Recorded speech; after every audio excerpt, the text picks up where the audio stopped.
Hey, David here with Guide Recommended.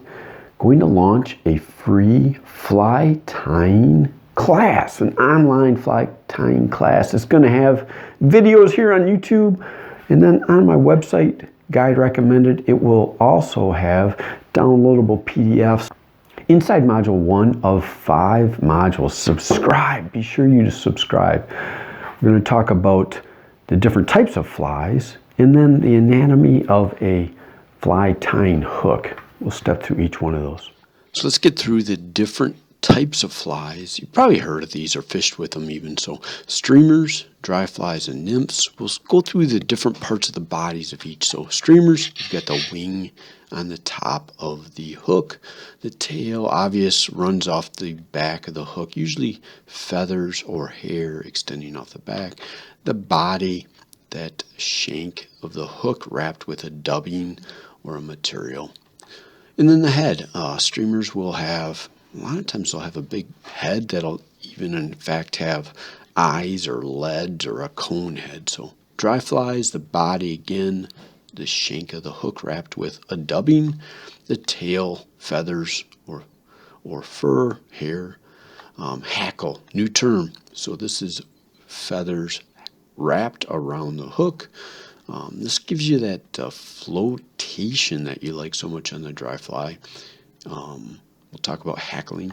And then the wing. These are wing tips usually tied into the top of the hook.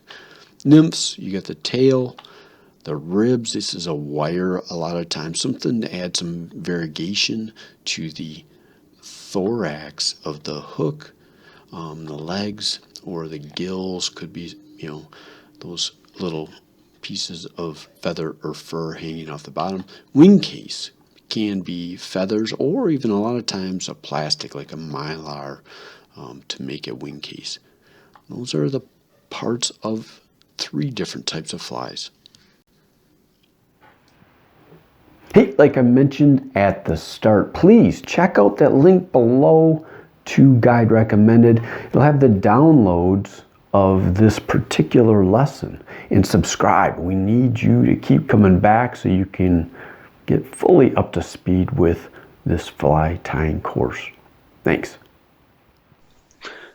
So let's go through the parts of a hook real quick. Touch on the eye, right? So I mentioned this, it seems obvious, but a lot of times the eye will be used as a measuring item, right? The size of the eye.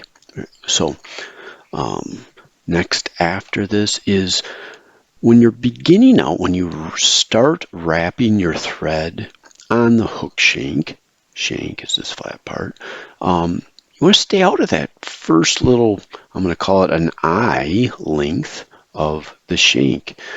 You have a tendency in the beginning to wrap, and they call it crowding the eye, so you'll get too much stuff kind of bumped up. Since you work a lot of times from the back of the fly to the front of the fly or the eye, you'll tend to crowd this area, making a mess. Let's keep going.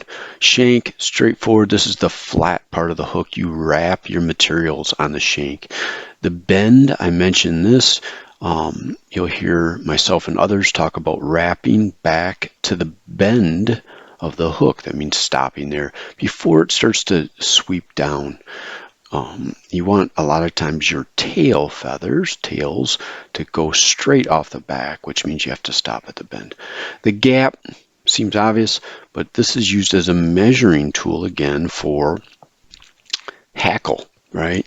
You will hear myself talk about 1.5 gap hackle. So that would mean a hackle, which is you spin a feather around the shank, would be this gap 1.5 times that. So it would come down to this area. Keep going.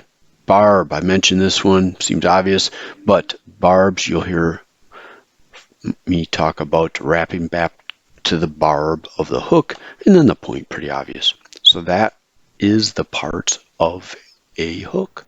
So hey, I hope that helps you on your fly tying journey. Again, subscribe. We got to make sure you get the next installation of this fly tying class. Going to be 5 modules, and then we're going to get into actual flies. So stay tuned. Thanks.